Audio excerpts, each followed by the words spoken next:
अस्सलाम वालेकुम। Welcome to Alif academy, my YouTube channel. आज अपने धोरण 10 एसएस उसका पार्ट 2 देखने वाले हैं, ठीक है।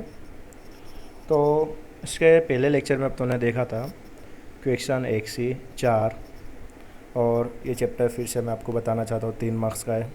इसके सेक्शन ए में 1 मार्क्स में पूछाएगा और सेक्शन बी में 2 मार्क्स में आएगा, ठीक है। और वो भी अथवा में आएगा, ठीक है, जो ये दिया गया है ना, ठीक है।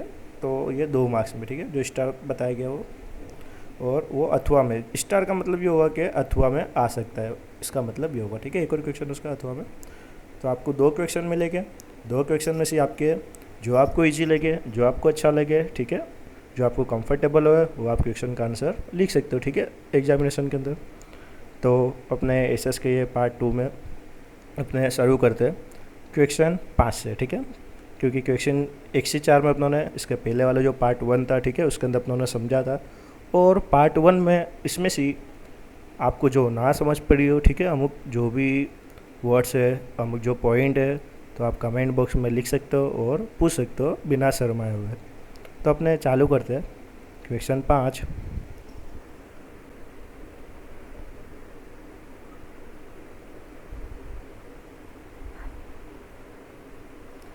क्वेश्चन 5 में क्या बोला है?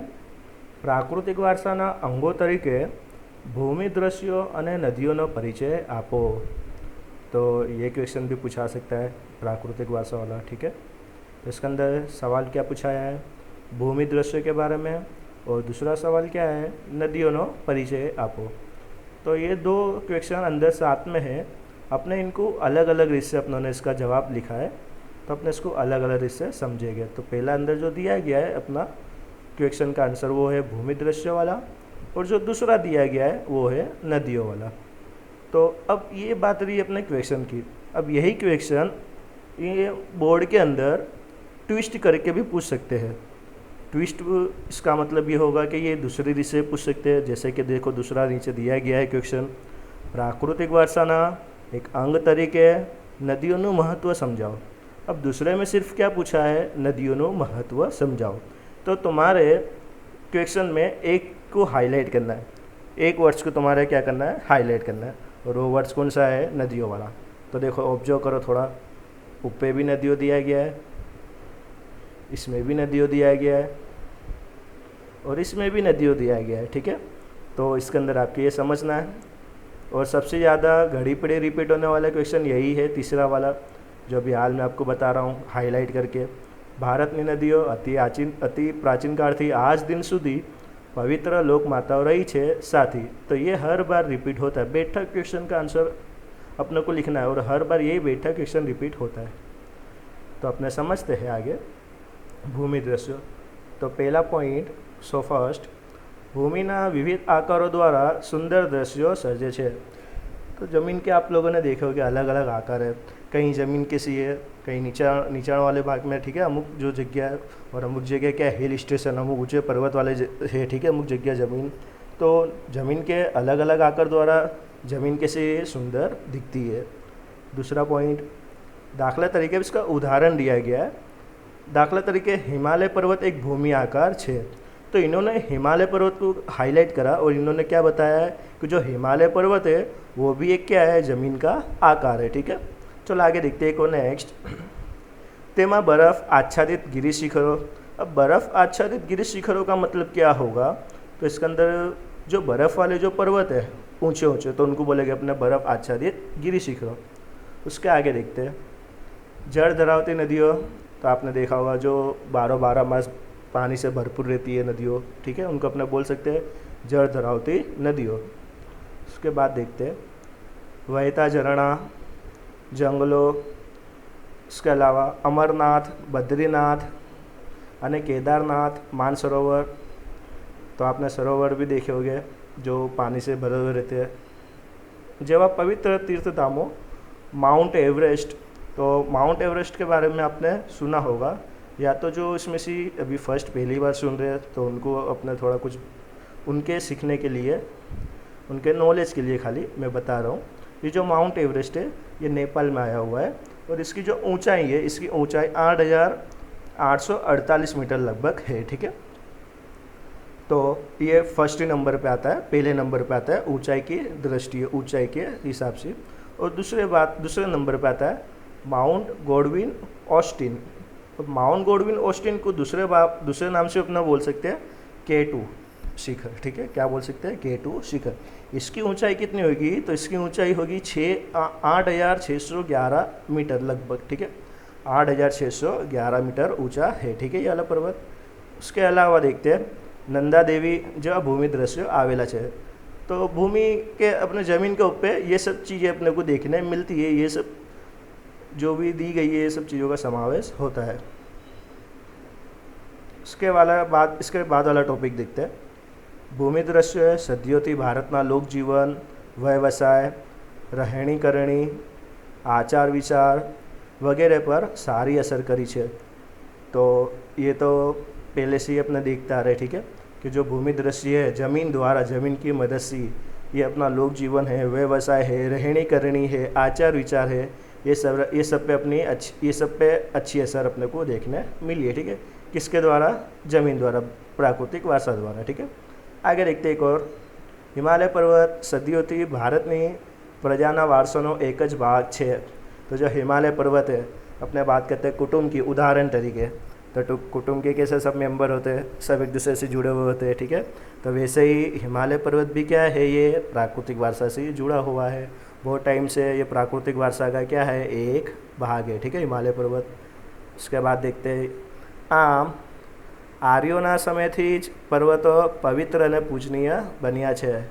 तो ये बताना चाहते हैं कि जो पर्वत है ये अभी से इसकी पूजा नहीं होती, सब जो भी चीज़ें, ठीक है, ये सब कब से होता है? आर्यों के समय से, जो वो टाइम पहले जो आए थे सब प्रजा है, अलग अलग प्रजा, ठीक है, तो वो टाइम से इसकी पूजा होती है। और सिर्फ पर्वत की नहीं, इसके अलावा वनस्पति की भी होती है, पशु पक्षियों की भी होती है, सबकी पूजा होती है, ठीक है। सबको कैसा बताया गया है? पूजनीय बताया गया है। उसके बाद देखते अपना दूसरा, इसके अंदर का ये टॉपिक नदियों वाला। तो नदियों का इतना हार्ड नहीं है, एकदम ईजी है नदियों का, क्योंकि अपना ये शब्द से वाकिफ़ है, क्योंकि अपने कुछ ये नदियों के बारे में मालूम है कि नदी, ठीक है, एक पानी का स्रोत। नदी का मतलब एक पानी, इसमें से अपने को क्या मिलता है? पानी प्राप्त होता है। चलो चालू करते हैं पहला टॉपिक। अति प्राचीन समय थी भारत में नदियों लोकमाता तरीके पूजाए छे। तो पहला अपने इसके अंदर ये लिखना है कि बहुत टाइम से अपने भारत के अंदर जो नदी है उनको अपनों ने क्या बोला है? लोक माता बोला। लोक माता तरीके से पूजा भी होती है। और जो फेस्टिवल होते हैं, ठीक है, अपना बात करते हैं हिंदू धर्म की। तो हिंदू धर्म में जो फेस्टिवल होते हैं तो उसमें पवित्र होने के लिए जो स्नान करते हैं, जो नहाते हैं, उदाहरण तरीके गंगा नदी में, तो वो सबको लोक माता तरीके माना गया है। दूसरा टॉपिक, चलो दूसरे टॉपिक पे आते हैं अपने भारत की संस्कृति ना उदय અને विकास। अब भारत की संस्कृति का उदय और विकास, उदय का मतलब क्या होगा? शुरुआत होना। उदय का मतलब क्या होगा? शुरुआत होना, ठीक है, उसकी शुरुआत होना या स्थापना होना। तो जो भारत की जो संस्कृति थी उसका शुरुआत और उसका विकास कहाँ से हुआ? तो उसका विकास कहाँ से हुआ है? सिंधु और रावी नदी के किनारे। तो अगर एक कदाच सेक्शन में पूछा हुआ IMP टाइप, ठीक है, कि भारत की जो संस्कृति का उदय और विकास कई नदीना किनारे थयो तो, और नीचे MCQs में आओ तो अपने क्या करना है? सिंधु और रावी नदीना किनारे। तो ये याद रखना है, ठीक है विद्यार्थियों। चलो उसके बाद इसके आगे बढ़ते अपने। તેથી ભારતની સંસ્કૃતિ નદીઓની संस्कृति પણ કહેવાય છે। और इतनी सारी सब महत्व, इतना सारा सब फाड़ा है, ठीक है, इसका फ़ायदा, उसका वजह से अपनों ने भारत की संस्कृति कौन सी संस्कृति भी बोला गया है? नदियों संस्कृति પણ કહેવામાં આવે છે। अब नदियों के अंदर कौन सी नदियों का समावेश होता है वो भी अपना देखते हैं। तो इसके अंदर अपना देखते हैं समावेश में सिंधु, गंगा, यमुना, कावेरी, नर्मदा, गोदावरी, सरस्वती वगैरह नदियों है भारतना लोक जीवन ने समुद्र बनाव्યું છે। और ये सब नदियों का क्या है? अपने लोक जीवन में फाड़ा है, अपने लोक जीवन को अच्छा समुद्र बनाया, ठीक है। आगे देखते हैं। प्राचीन समयથી જ લોકોએ પીવા, વપરાશ, સિંચાઈ, વીજળી, ખેતી, જળમાર્ગ જેવી મહત્ત્વની જરૂરિયાતો નદીઓના પાણી દ્વારા પૂરી કરી છે। तो जो नदियाँ है, ठीक है, नदियाँ पहले से जब प्रजाति अपनी वो प्रजा से लेके अभी तक अपने को फ़ायदे कारक, अभी तक उनका फाड़ा अपने को देखने मिल रहा है। नदियों का पानी अपने पीते हैं, इसके अलावा अपने वपराश में भी लेते हैं, और इसके अलावा सिंचाई में भी इसका पानी यूज़ होता है। सिंचाई का मतलब क्या होगा कि जो खेती क्षेत्र है, खेती क्षेत्र में बरसात का पानी नहीं मिलने की वजह से जो अपने भारत देश में बरसात असमान और अनिश्चित है। जब नहीं चाहिए जब आता है बरसात, और जब अपने को ज़रूरत होती है वो टाइम पे बरसात आता नहीं है। तो वो टाइम पे खेती क्षेत्र पाक उगाने के लिए जो नदियों में से जो पानी लिया जाता है उसको बोलते हैं सिंचाई, ठीक है। और इसी तरह बिजली, तो ज़्यादातर जो बिजली है वो पानी द्वारा भी उत्पन्न होती है, नदियों के टर्पेटाइन भी बोल सकते हैं अपने, ठीक है। वो साधन द्वारा भी उसकी बिजली का अपने उपयोग ले सकते हैं। तो ये सब ज़रूरियात अपने को पूरी करती है नदियों।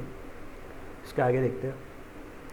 આપણી સંસ્કૃતિના સર્જકોએ નદી કિનારાની માટીમાંથી વાસણો, बर्तन वगैरह जो आपने देखोगे मिट्टी के जो जूने होते हैं बनाए गए।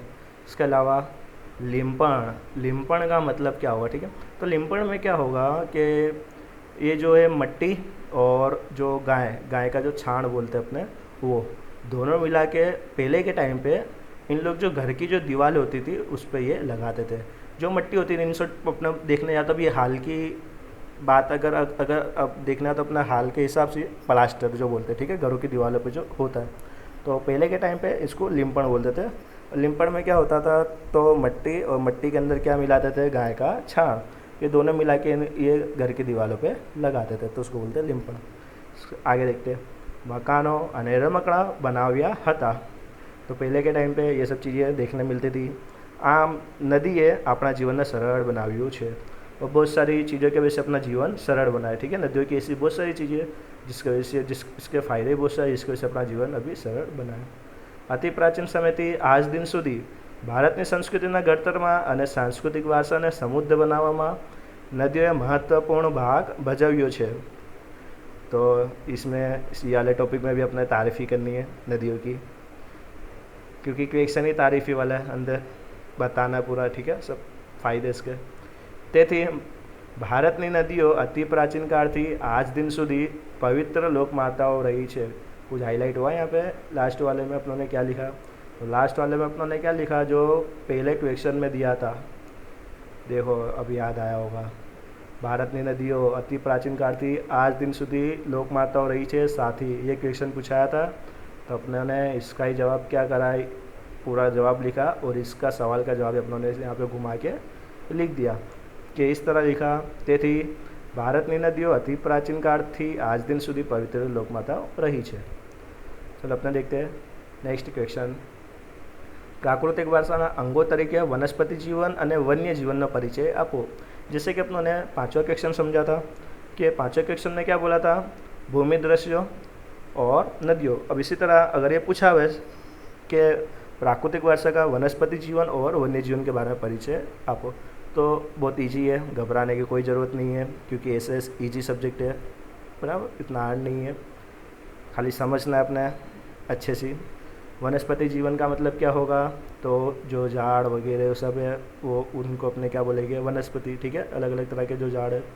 वन्य जीवन किनको बोलेंगे, तो वन्य जीवन के अंदर जो जंगल में जो सब जानवर रहते हैं, ठीक है, उनको अपने बोलेंगे वन्य जीवन। तो अपने स्टार्ट करते हैं। इसके भी दो भाग पड़ गए। पहला कौन सा भाग पड़ गया, वनस्पति जीवन, दूसरा कौन सा भाग पड़ गया, वन्य जीवन। तो अभी अपना बात किसकी करते हैं, पहले वाले की, वनस्पति जीवन। तो पहला टॉपिक चलो देखते आगे। पहले टॉपिक में अति प्राचीन युग थी भारतनी प्रजा प्रकृति प्रेमी और पर्यावरण प्रेमी रही है। तो ये बताना क्या चाहते हैं अपने को, ठीक है। तो ये बताना चाहते हैं कि जो पहले की जो प्राचीन प्रजा थी वो कैसी थी, प्रकृति प्रेमी और पर्यावरण प्रेमी, ये दोनों से प्यार करती थी, ठीक है। प्रकृति और पर्यावरण से दोनों का महत्व समझाती थी और खुद भी समझती थी, ठीक है, पहले की जब प्रजा। दूसरे टॉपिक में देखते हैं। मनुष्य प्राणी અને પશુઓનો આહાર ખોરાક प्रकृति पर आधारित है। तो अब इसके अंदर पूरा का पूरा डिपेंड, सभी चीज़ों की जो भी आवश्यकता है वो सब किसके ऊपर पूरी आधारित, किसके ऊपर निर्भर बताइए, तो प्रकृति के ऊपर। कि जो इंसान और जो प्राणी और जो पशु पक्षी वो सबका पूरा खुराक किसके ऊपर टिका हुआ, तो प्रकृति कुदरत के ऊपर टिका हुआ, ठीक है। चलो आगे देखते हैं तीसरा टॉपिक। આપણા દેશમાં વર્ષોથી વડ, પીપળો, લીમડો, तुलसी वगैरह ने पवित्र मानीने पूजवामा आवे छे। तो अपनों ने इसका पहले वाला जो पार्ट था पार्ट 1 एसएस का, तो उसमें अपनों ने समझा था, तो अपने यहाँ पे समझने की ज़रूरत नहीं है ज़्यादा। उसके बाद दूसरा, चलो नेक्स्ट, अनाज, कठोल, तेलीबिया वगैरह पाकों ना छोड़वाओ। तो इसके क्या होता है, सब छोड़ होते हैं, ठीक है। तेलीबिया, कठोल और अनाज, ये सब ये जो तीन दिए गए, ये कौन सी कैटेगरी में आएंगे, तो ये आएंगे पाकों ना छोड़वाओ। चलो उसका आगे देखते हैं। आमड़ा, हरड़े, बहेड़ा, कुंवरपाठू, तुलसी, अरडूसी, लीमड़ो वगैरह, तो ये सब किसके अंदर आएंगे, कौन सी कैटेगरी में आएंगे, तो ये आएंगे औषधियों ना छोड़, जो अपनों ने इसके पहले वाले क्वेश्चन में देखा था औषधियों के बारे में। आगे देखते हैं। गुलाब, चंपो, मोगरो, कमल वगैरह, तो ये सब किसके अंदर आएंगे, पुष्प। पर्ण पुष्पों का मतलब क्या होगा, फूल, ठीक है। पर्ण पुष्पों का मतलब क्या होगा, फूल। तो ये तो अपनों ने यहाँ पे 4 उदाहरण दिए, इसके अलावा भी बहुत सारे हैं, पर अपने जो ईजी है वही अपना अंदर लिखने कि आपको याद रह सके वो वाली। आ બધા માનવ જીવનને સુંદર અને સફળ બનાવવામાં ખૂબ ઉપયોગી બન્યા છે। तो ये सब का भी फाड़ा है मानवी के जीवन के अंदर। छेल्ला टॉपिक इसका, तुलसीना छोड़नी रोज सवारे કરવામાં આવતી પૂજા, વડ સાવિત્રીનું વ્રત वगैरह वनस्पति जीवन धार्मिक महत्व धरावे છે। तो पहले वाले पार्ट में अपनों ने जो टॉपिक देखे, तो वही टॉपिक फिर से इसमें रिपीट हो रहा है, तो अपना बेनिफिट है, अपना फ़ायदा है, ये रिवीजन हो रहा है साथ साथ में, ठीक है। तो वनस्पति जीवन का धार्मिक महत्व बढ़ा रहे ये सब जो है रीत रस्म पहले की। दूसरा टॉपिक देखते हुए क्वेश्चन का, प्राकृतिक वारसाना एक अंग तरीके वन्य जीवन। अपने यहाँ पे बात कही क्या आ गई, जंगल में जो रहते हैं, ठीक है, उनकी प्राणियों की। तो पहला टॉपिक चलो देखते हैं। सदियों भारतनी प्रजा प्राणी प्रेमी रही है, तेमणे वन्य जीवनનું महत्व स्वीकार्યું છે।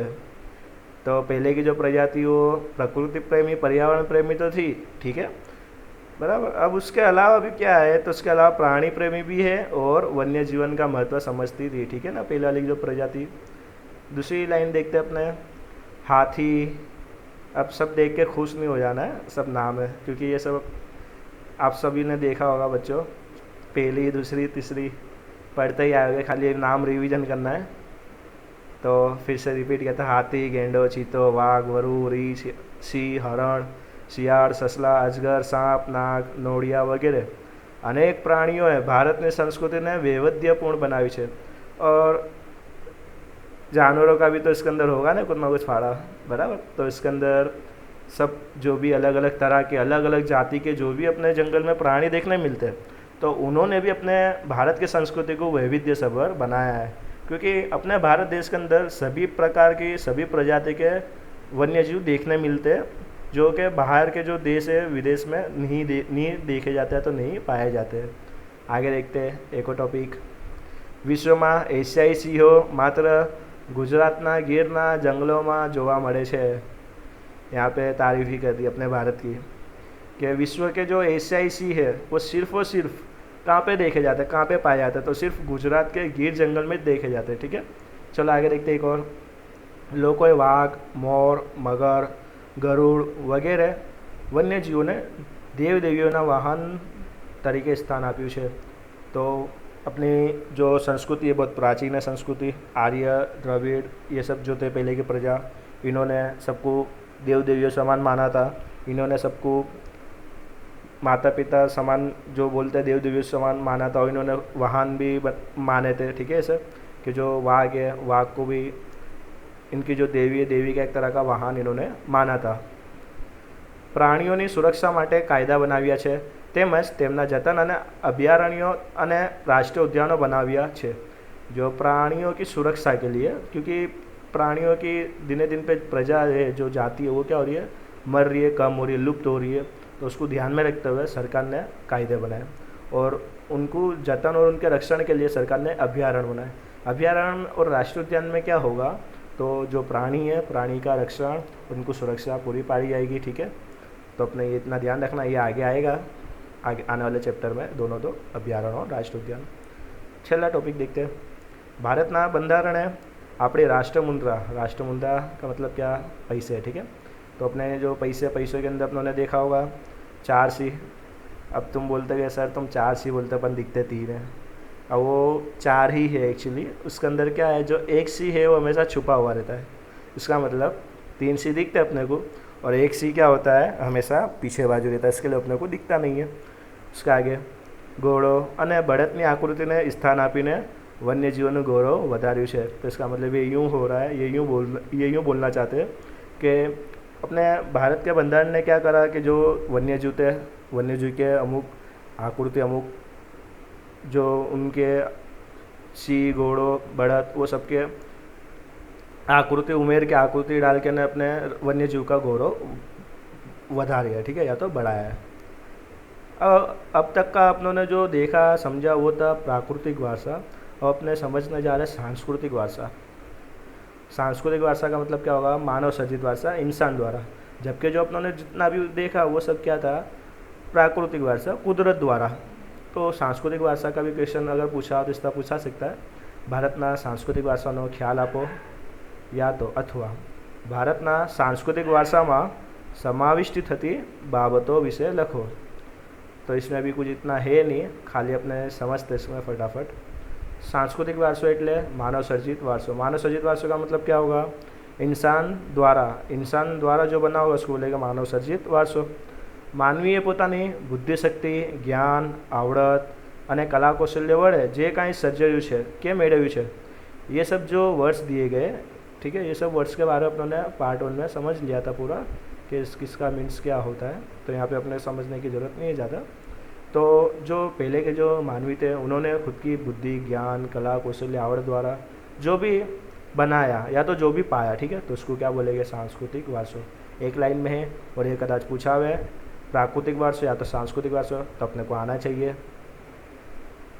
उसके बाद देखते हैं भारतना सांस्कृतिक वारसाना राजमहलों, इमारतों, शिलालेखों का मतलब क्या होगा, इसके पहले वाले लेक्चर में उन्होंने समझा था पार्ट 1 में कि कोई चीज़ है उसके पे कोतरणी करके उसके पे लिखने में आ रहा है, ठीक है, पत्थर स्वरूप या जो भी चीज़ है उसके पे लिखने में आ रहा है, जैसे कि ग्रंथ हो या तो आयत हो, तो उसको बोल सकते हैं शिलालेखो। स्तूपो क्या होगा, एक अंडाकार स्वरूप का होगा। उसके अंदर क्या होगा, तो भगवान बुद्ध की जो उनकी जो मूर्ति हो गई थी, ठीक है, तो उनके मूर्ति के जो वाड़ और उनके दांत, उनके जो नख होते हैं वो, और उनकी जो अस्थि होती है वो, उनके जो भी सब वस्त्र होते हैं, कपड़े वगैरह, वो सब अंदर रख के डाट के जो गोल पूरा सीमेंट का जो अंडाकार स्वरूप का जो बनाया जाता है उसको बोलते हैं स्तूप। इसके अलावा है चेतियों, विहारों, मंदिरों, मस्जिदों, मकबरा, गुंबजों, किल्लाओं, दरवाजाओं, साबरमती आश्रम તેમજ દાંડી, દિલ્હી જેવા સ્થળો વગેરેનો સમાવેશ થાય છે। सांस्कृतिक वारसा बहुत सारा है, अपने जितना पढ़ेगा उतना कम है, पर अपने को सिलेक्टेड ही लिखना, अंदर अपने को सिलेक्टेड ही याद करना। ये तो जो लिखा है ये भी बहुत ज़्यादा है, इसमें से भी आपको जो इजी लगता है, आपको जो अच्छा लगता है आप वही देखो और वही उसमें से लिखने की कोशिश करना आपके। अपने देखते हैं उसके बाद वाला टॉपिक, भाषा। तो सबकी भाषा भी कैसी है, अलग अलग है ना, संस्कृति में पाई गई है। कोई कन्नड़ बोलता है, कोई मलयालम बोलता है, कोई तमिल बोलता है, कोई गुजराती बोलता है, कोई फारसी बोलता है। सबकी भाषा कैसी है, अलग अलग है। भाषा, लिपि भी ये भाषा से जुड़ा हुआ शब्द है। अंकों अलग, अभी हाल में जो अपने अंक अलग अलग, शून्य, गणित, पंचांग, खगोल, धातु, धर्म, साहित्य, युद्ध शास्त्र, राज्य शास्त्र, वनस्पति शास्त्र, वास्तुशास्त्र, ये सब ये सब जो अपने चैप्टर आगे आने वाले हैं, तो उसके अंदर इसका अपने पूरा डिटेल में समझेंगे, अभ्यास करेंगे। पर्यावरण सुरक्षा वगैरहની મહત્ત્વની શોધોને પણ सांस्कृतिक भाषाમાં समावेश થાય છે। तो इसके अलावा भी ये सब जो चीज़ वस्तु जो दी गई इतने सारे, ठीक है, टॉपिक, तो ये सब चीज़ वस्तु का भी सांस्कृतिक भाषा में समावेश होता है। उसके बाद वाला टॉपिक देखते हैं, अवशेषोમાંથી મળી આવેલ દેવદેવીઓના મૂર્તિઓ। तो पहले के जो थे प्रजा, तो पहले के प्रजा कैसे थे, प्रकृति प्रेमी, पर्यावरण प्रेमी, देव देवियों की पूजा करने वाले पवित्र। तो वो टाइम के जो अवशेष मिले थे तो उसमें ऐसा बोला गया है कि जो देव देवियों की मूर्ति पाई गई थी પશુઓના અને માનવ આકૃતિઓના શિલ્પો का मतलब इसके पहले थोड़ी देर पहले देखा था कि जो कोई पत्थर पे छीनी हथौड़ी वड़े बराबर खुद की जो भी मन की जो रजूआत उन्होंने करी होगी, बनाया होगा उन्होंने, जो भी वो मूर्ति जो भी चीज़ तो उसको बोलेंगे शिल्पो। બાળકોને રમવાના કેટલાક રમકડા, દાઢીવાળા पुरुषનું शिल्प वगैरह प्राचीनतम सांस्कृतिक वारसाનું गौरव है। और ये सब जो पहले की जो सब चीज़ें मिली है अपने को, उसको अपने क्या क्या बोल सकते हैं, सांस्कृतिक वारसा का गौरव, एक तरह का अपना गौरव बढ़ रहा है ये सब चीज़ें मिलने की वजह से। आगे देखते एक और, ये क्वेश्चन का छेल्ला टॉपिक, प्राचीन भारत में आवेली विविध प्रजाना मिश्रणथी भारतનો सांस्कृतिक वारસો भव्य, वैविध्यपूर्ण और समृद्ध बन्यो है। तो 3 वर्ष तो जितने भी हिस्ट्री वाले जो चैप्टर हो गए, ठीक है, वारसों वाले या तो जो भी जूने जो चीज़ें बताते हो, तो उसके अंदर ये 3 वर्ष अपने को याद ही रखना है और ये 3 वर्ष तो लिखना ही है अपने को, और ये 3 वर्ष रिपीट होने वाले ही है घड़ी पीढ़ी। अपने आगे देखते हैं नेक्स्ट।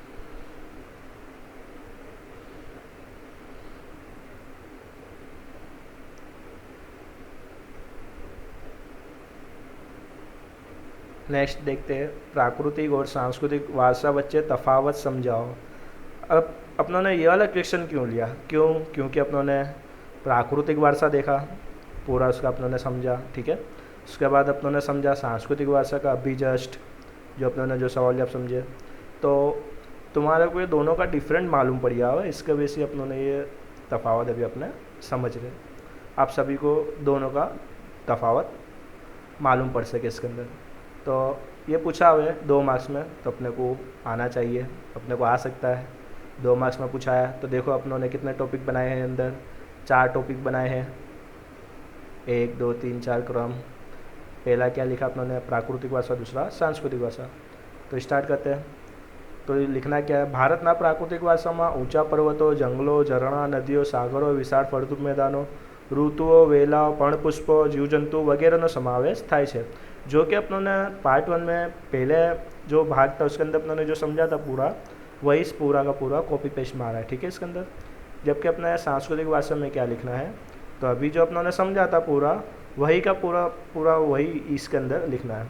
भारतना सांस्कृतिक वारसा में राजमहलों, इमारतों, शिलालेखों, स्तूपों, चैत्यों, विहारों, मंदिरों, मस्जिदों, मकबरा, गुंबजों, किल्लाओं, दरवाजाओं और साबरमती आश्रम તેમજ દાંડી, दिल्ली જેવા સ્થળો વગેરેનો સમાવેશ થાય છે।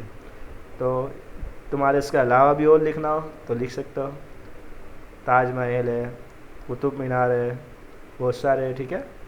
अभी थोड़ी देर पहले ही अपनों ने बोला था कि सांस्कृतिक वारसा तुम जितना पढ़ोगे उतना कम है, बहुत सारा है अपना सांस्कृतिक वारसा भारत के अंदर। अब अपना बात करते हैं दूसरे पॉइंट की। दूसरा पॉइंट में क्या बोला है, प्राकृतिक वारसा के अंदर देखते हैं। प्राकृतिक वारसा है प्रकृति सर्जेलो है। ये किसने सर्जा है, प्रकृति ने। किसने बनाया, तो कुदरत के तरफ से मिला, कुदरत ने बनाया। जबकि जो भारत का सांस्कृतिक वारसा है उसमें क्या लिखना है, तो भारत में सांस्कृतिक वारसा कैसा है, मानव सर्जित वारसा। ये सब किसने बनाया, इसकी रजूआत किसने करी है, तो मानवी ने, इंसान ने। भाषा अलग अलग है, लिपि, अंको, वही पूरा का पूरा देखो वापस वही आ रहा जो भी अपनों ने जस्ट समझा था। तो इसको अपने ज़्यादा लॉन्ग में नहीं ले जाते, ज़्यादा अपने इसको डिटेल में नहीं पढ़ना है, खाली देख लेते हैं। चलो उसके बाद देखते हैं प्राकृतिक वारसा में तीसरा पॉइंट, ते प्रकृति तरफथी मळेली अमूल्य भेट छे।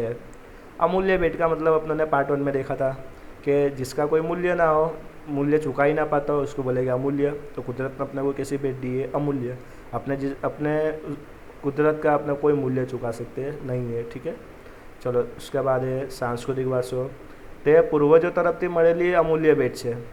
जबकि ये जो है वो प्रकृति से मिली थी, प्राकृतिक कुदरत के तरफ से। जबकि सांस्कृतिक है वो किसके तरफ से मिली है, तो अपने पूर्वजों के तरफ से, जो अपने पहले के थे। देखते हैं प्राकृतिक वारसों में तेने सांस्कृतिक वारसाना घड़तरमां अमूल्य फाळो आप्यो छे। तो ये यूँ बोलना चाह रहे हैं कि जो सांस्कृतिक वारसा है, सांस्कृतिक वारसा बनने में प्राकृतिक वारसा का बहुत सारा फाड़ा है, ठीक है। और दूसरा देखते हैं सांस्कृतिक में, तो ना विकास ऐतिहासिक युगों साथे थयेलो छे।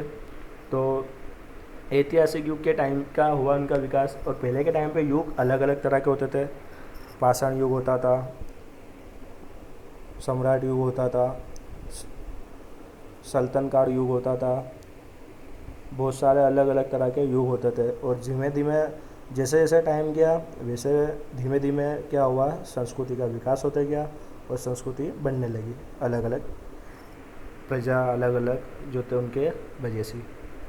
तो आज के अपने पार्ट 2 में यहाँ तक ही अपने रखते हैं, ठीक है, यहाँ तक। और ये जो वीडियो है बनाई अभी, इसमें अगर आपको कोई वर्ड्स या तो आपको कोई क्वायरी, आपको कुछ क्वेश्चन, आपको कुछ सजेशन, आपको कुछ भी पूछना हो तो आप कमेंट बॉक्स में कमेंट कर सकते हो और पूछ सकते हो। और जो जो नए हैं ये चैनल पे, तो उन लोग सब्सक्राइब कर सकते हैं ये चैनल को और शेयर भी कर सकते हैं, जिससे आप भी सीख सकते हो और आपके जो फ्रेंड्स हैं, दूसरे जो विद्यार्थी है, वो भी सीख सकते हैं और उनको भी फ़ायदा मिल सके। तो थैंक यू।